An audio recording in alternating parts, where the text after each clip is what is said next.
ඔව්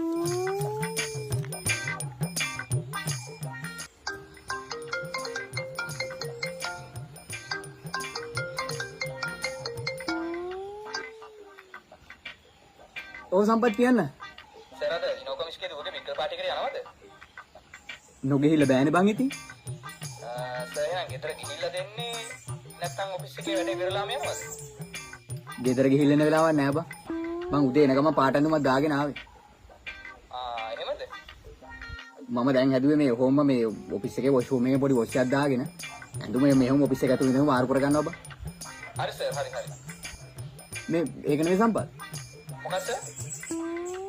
අර අපේ ඔෆිස් එකට අලුතෙන් ගත්තේ අර මේ තේ හදන ගෑනු ළමයි. අන්නේ ගෑනු ළමයට ගියාම මට තේ එකක් එවන්නේ. හරි සර් මං කියන්න. 5 minutes later.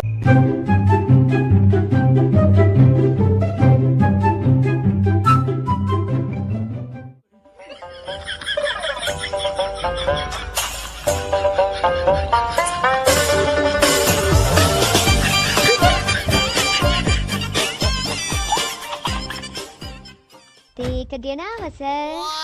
පිස්සු ළමයා. එක සැරේට දොර අරින්න ඇතුළට එන්නේ. මම ඇඳුම් මාරු කර කර හිටියේ. තවසර මේ ඩිසිප්ලින් කියලා දෙන්නේ නැද්ද? තියෙනවා සර්. එහෙනම් මේක සැරේට දොර අරින්න ඇතුළට ආවේ. ඉතින් සර්. සර් ඇඳුම් ඔක්කොම මාරු කරනකම් මං යතුරු ගෙදෙන් බලන් ඉඳලානේ ආවේ.